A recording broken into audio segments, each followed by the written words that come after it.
2524พระมหาราชครูเกษราปัญญาปรมาติกาจารย์จากวัดดับภัยเชียงใหม่สืบสานเวลาผ่าน131 ปีนานไกลวัดพระบาทอุดมรุ่งเรืองงามตาเจ้าน้อยบุญธรรมสาขาหลวงบวงเชียงใหม่ปกครองหัวเมืองฟ้าทุ่มเทแรงกายแรงใจ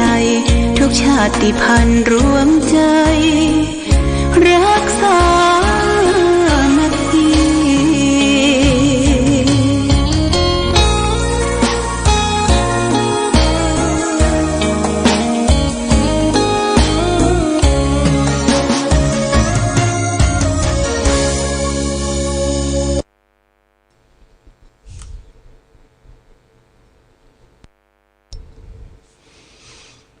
เจริญสุขศรัทธาสาธุชนญาติโยมท่านพุทธบริษัททั้งหลายวันนี้รายการธรรมประทีปส่องต่างก็ได้มาพบปะกับพ่อแม่พี่น้องศรัทธาสาธุชนญาติโยมแห่งครั้งหนึ่งวันนี้เป็นวันพุธที่30เดือนสิงหาคมพุทธศักราช2566ซึ่งตรงกับเดือน11เหนือเดือน9ใต้ขึ้น14ค่ำวันนี้เป็นวันโกนวันแต่งวันดาคำว่าวันโกนนั่นก็คือตูเจ้าเปิ้นจะโกนผมปรงผมในวันนี้นะญาติโยมเป็นวันขึ้น14ค่ำวันพรุ่งนี้ก็จะเป็นวันเดือน11เพ็งเป็นวันพระวันศีลใหญ่เดือน11เพ็งก็เฮาก็จะได้ไปทำบุญสุนทานเยี่ยมวัดเยี่ยมวาวัดวาอารามของหมู่เฮาทั้งหลายที่อยู่ตามท้องถิ่นที่เคยไปมาลาไหว้ใส่บาตรญาติปกยังสถานที่บำเพ็ญสร้างกุศลสร้างบุญที่วัดวาอารามการไปวัดของพี่น้องทางล้านนาภาคเหนือนี่นะเปิ้นก็จะแต่งกายแต่งใจคือมีความสะอาดสะอ้านเรียบร้อยดีงามแต่งตัวพอเหมาะพอสมที่จะไปวัดไปว่ามีพระใหม่ครัวใหม่เปิ้นก็จะแต่งเรียกว่าแต่งตัวพอไปวัดวาอารามได้นี่คือวัดเป็นที่วัดจิตวัดใจวัดกายวัดวาจาใจวัดเป็นแหล่งที่สร้างสมคุณงามความดีสร้างบุญสร้างกุศลสร้างปารมีเพราะฉะนั้นเฮาไปวัดนี่อย่างวันนี้เป็นวันแต่งวันดาญาติโยมก็จะต้องจัดเตรียมหาดอกไม้ธูปเทียมดอกไม้ในปัจจุบันนี้ทางร้านค้าตลาดญาติโยมที่เป็นแปลงสวยดอกไม้จะเป็นสวยน้อยๆก็มีเป็นสวยใหญ่ก็มีเขาก็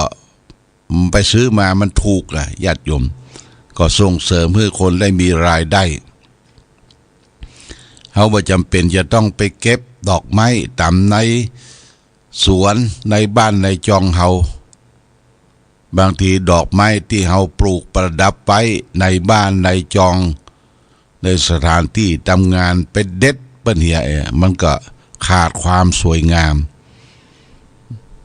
ดอกไม้คือดอกกุศลก็ดีกุศลดอกกุศลดอกเนี่ยดอกได้ดอกอย่างต่างๆ คนที่จัดขายดอกไม้เพิ่งก็จะเตรียมทำสวยไว้เฮาก็ไปปูจาเอาซื้อเอาแล้วก็เตรียมไปใส่ขันแก้วทั้งสามที่วัดวาอารามขันแก้วทั้งสามนะขันแก้วก็มีสามแจงขันแก้วใหญ่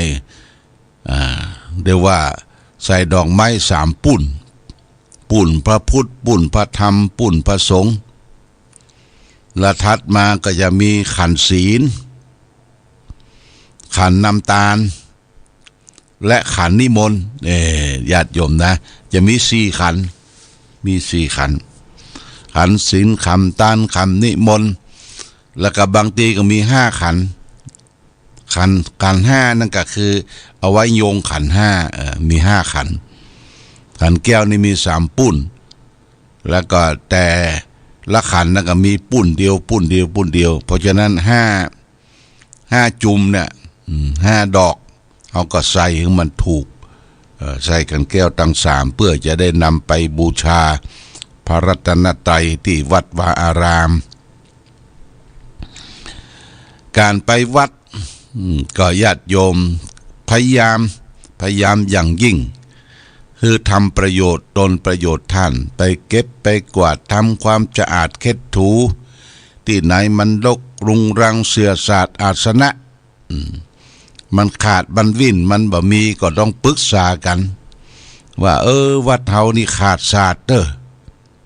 ขาดศาสตร์ขาดเสื้อขาดที่ปูที่นั่งบองเบาะรองนั่งก็ดียังก็ดีเนี่ยอู้จากันนี่ญาติโยมอู้จากันแล้วก็ล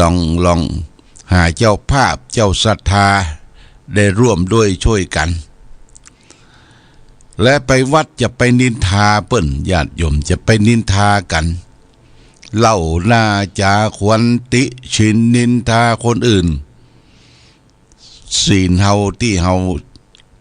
จะรับศีล5น่ะศีลข้อที่4มุสาวาทาเวรมณีสิกขาปุตนี่ล่ะปุตไปละไปวัดไปว่าเป็นมดเป็นแมงเป็นหยังอย่าไปฆ่าในวัดในวาข้อ1นะญาติโยมข้อที่2ของวัดของวาเป็นหน่วยไม้อัมปาหรือเป็นสตุ้งสตางที่เปิ้นตกอยู่ในวัดแต่ถือว่าเป็นของวัดของสงฆ์ต้องเอาไปเสนอเจ้าอาวาสไปประกาศหาเจ้าของไม่ใช่ว่าโชคดีได้ของเหี้ยเงินสตางค์ตกเหี้ยนี่ของเพิ่นมีเจ้าของญาติโยมเฮาไปถืออวิสาสะมาใจตนเองเนี่ยมันเป็นการละเมิดละเป็นการละเมิด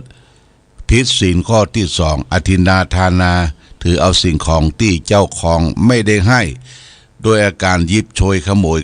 มยของบุคคลอื่น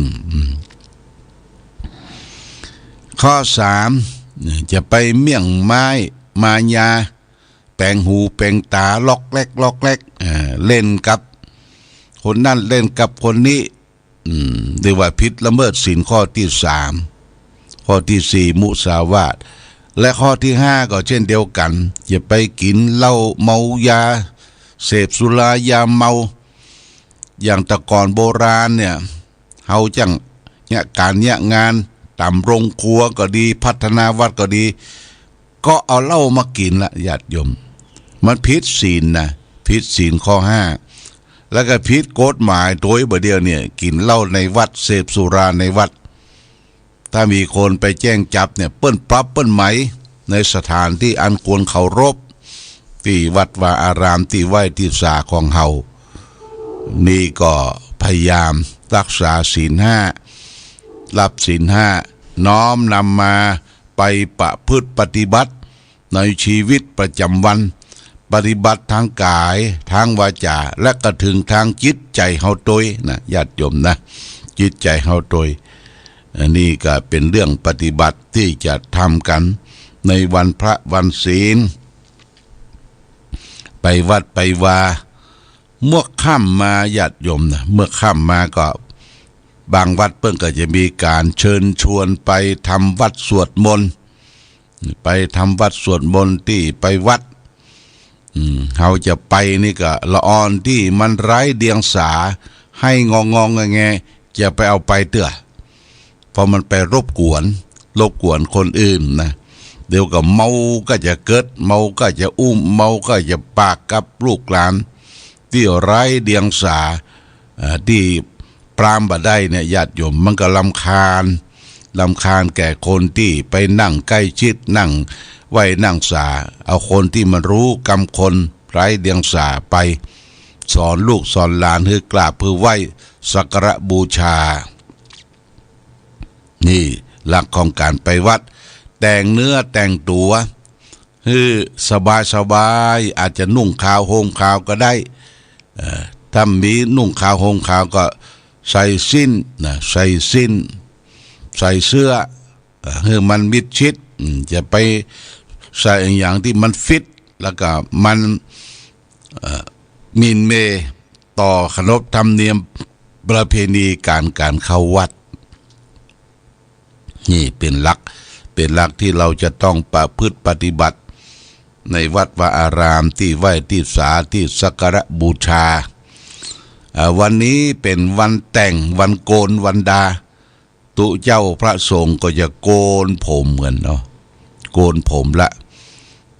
เดือนหนึ่งโกนเตื้องตุเจ้าโกนผมนั่นก็บางทีก็โกนด้วยตนเองใจมีดโกนเกาะไปตั้งหลังเกาะไปตั้งข้างเกาะไปตั้งหน้ากับเดียวก็มด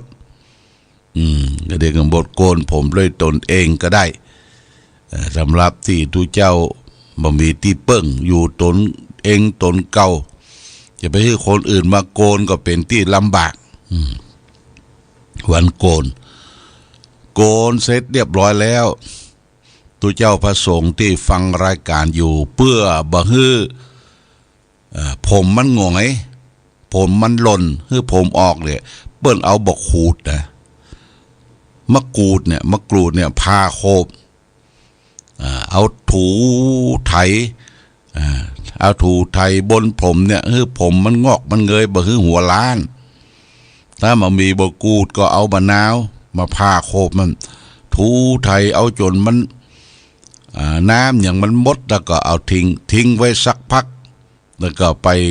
สำระสาสางร่างช่วยอาบน้ำอาบท่า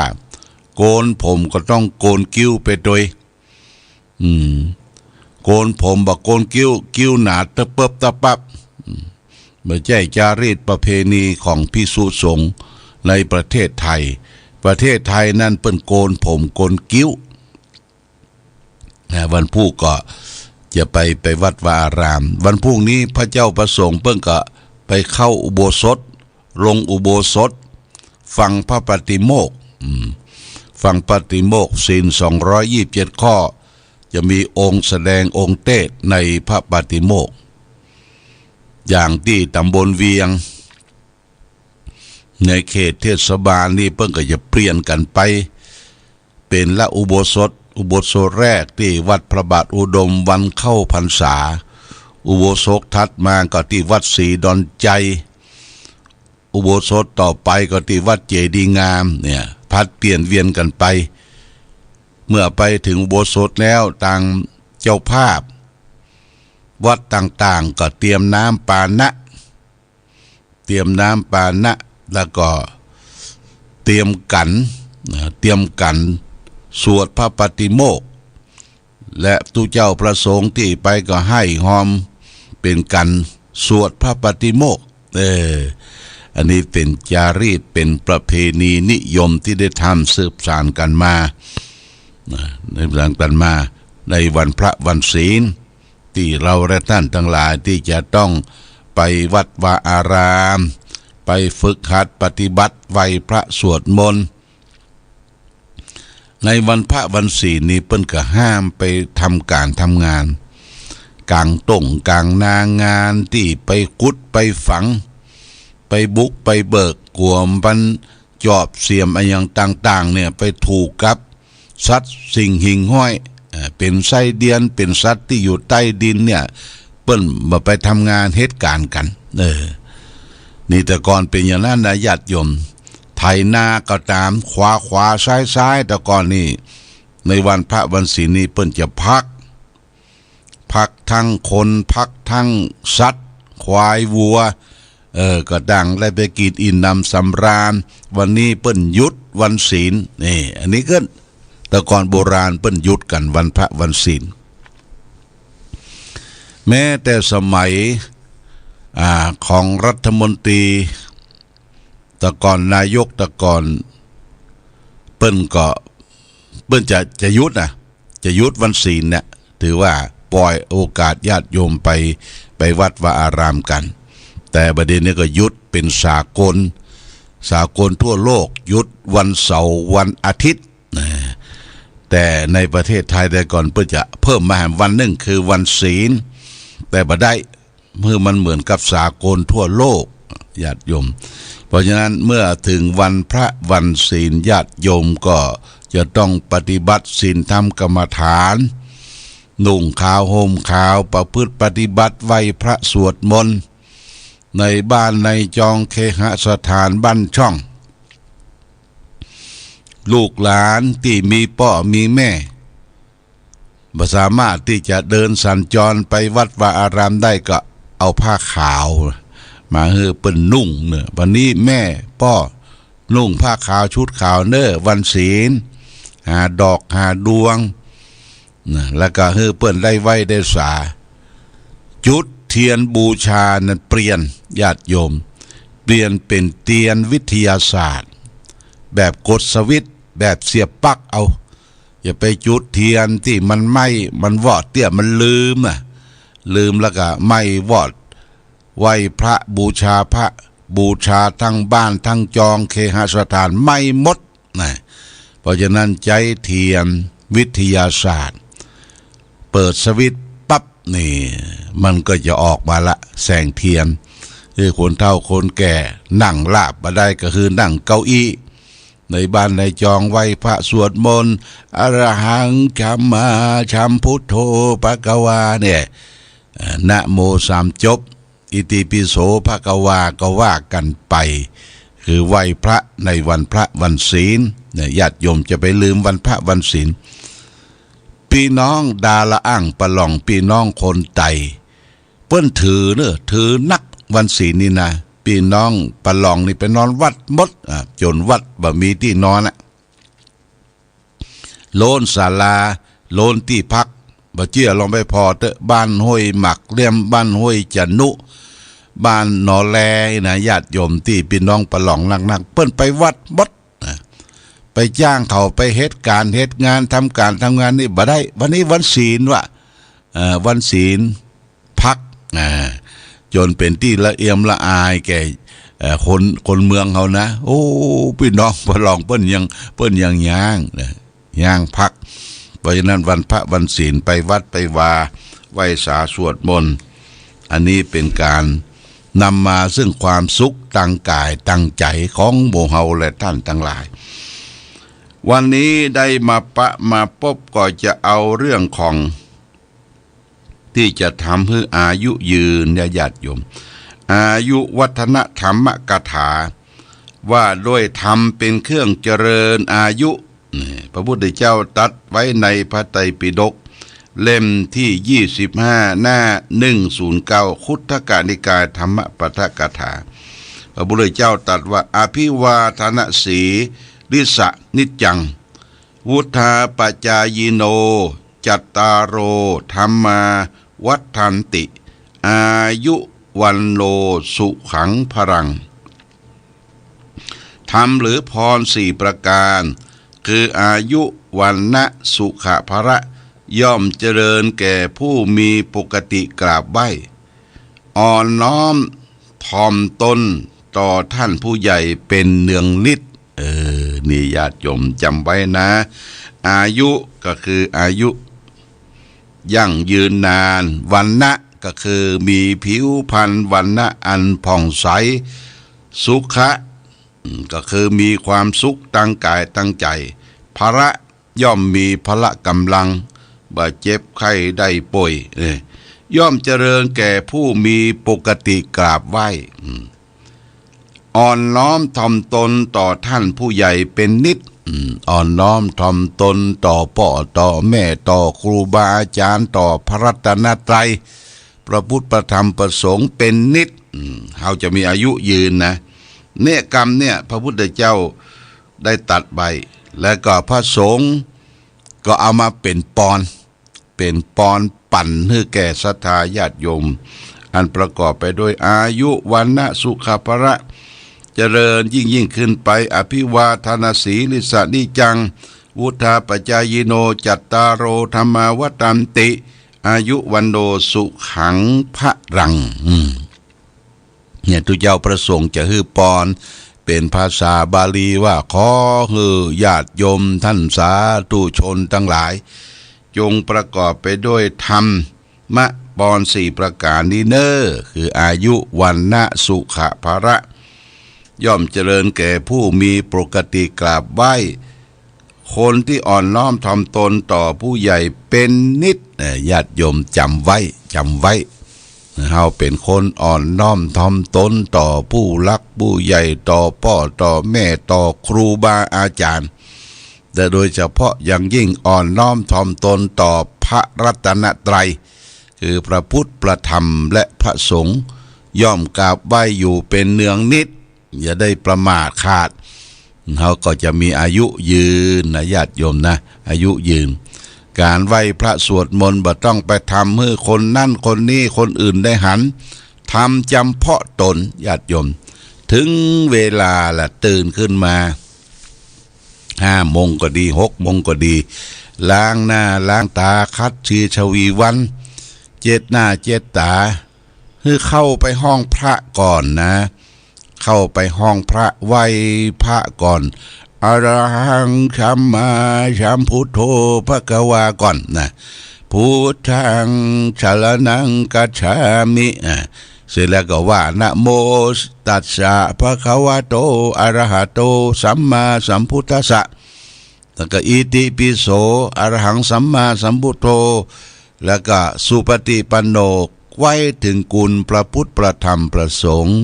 เสร็จเรียบร้อยญาติโยมก็นั่งจิตใจสงบนะสงบจิตใจสัก3 นาที5 นาทีการสงบจิตใจเนี่ยคือฝึกฐานของจิตให้มีความตั้งมั่นญาติโยมก่อนที่เราจะสงบจิตใจเนี่ยพยายามจึงก่อนคำว่าจึงนี่ก็คือมาหายใจเข้ามาหายใจออกสัก1 นาที2 นาทีคือมันปกติจึงไว้ก่อนแล้วก็หายใจเข้ารู้หายใจออกรู้3 หนและ7 หน100 หนและ1,000 หนด้วยความไม่ประมาทนี่คือการเจริญสมาธิภาวนาหายใจเข้าพูดหายใจออกโทแล้วก็ก้อยไปทำงานนะไหว้พระสวดมนต์ตอนเจ้าก้อยไปทำงานไปพัดเพี้ยวพัดกวาดทำความสะอาดเช็ดถูนึ่งข้าวเป่าไฟหรือไปเสียบหม้อข้าวหุงข้าวกินข้าวหุงเนี่ยญาติโยมกินข้าวหุงก็เอาข้าวใส่เอาน้ำใส่ก็เสียบปลั๊กไว้อาหารสำรับกับข้าวที่เขาแช่ไว้ในตู้เย็นก็เอามาทำสำรับกับข้าวกิน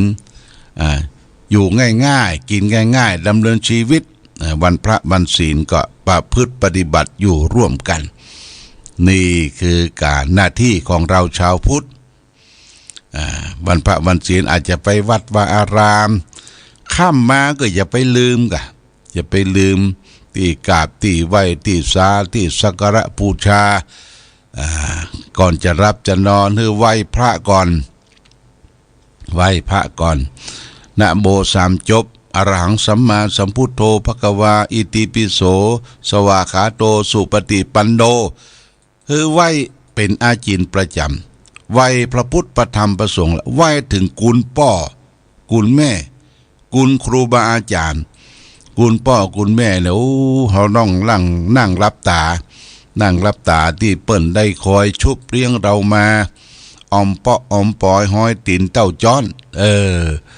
ไว้ถึงคืนพ่อคืนแม่เฮามีชีวิตมีร่างกาย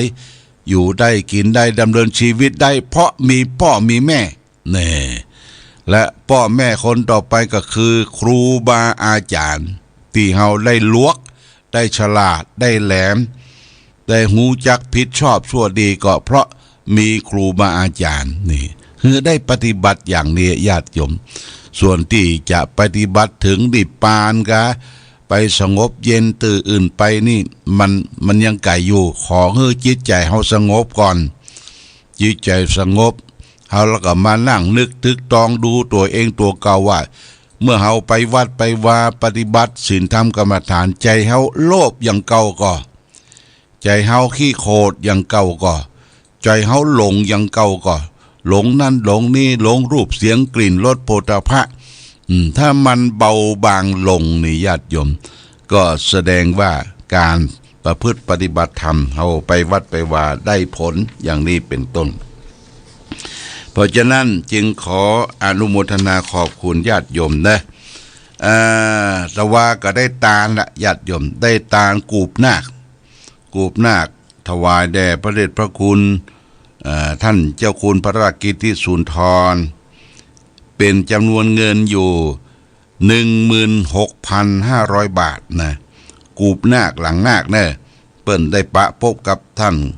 ก็ได้ถวายไปหลวงพ่อก็สำรองไปก่อน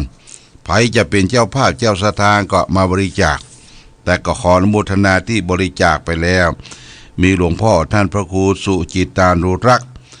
72กูกละ90 บาทนี่เป็นเงินอยู่ 6,480 บาทพ่อหมออินทร์แม่จงดีเชื่อกันทา2กูก200 บาทวิศวกรธนากรเชื่อกันทา2กูก200 บาทแม่นิธามูลเทียน2กูก200 บาทแม่ประภัยวงศรีสุข2กูก200 บาทแม่บัวพัดอุรัน1กูก100 บาทแม่นินทรายอดคำ1กูก100 บาทแม่จันทรีสุขา1กูก200 บาทแม่มารีสุระจางคารเอาเมืองเชียงใหม่2กูก200 บาทแม่อุ้ยธงชาติและเพลงชาติไทย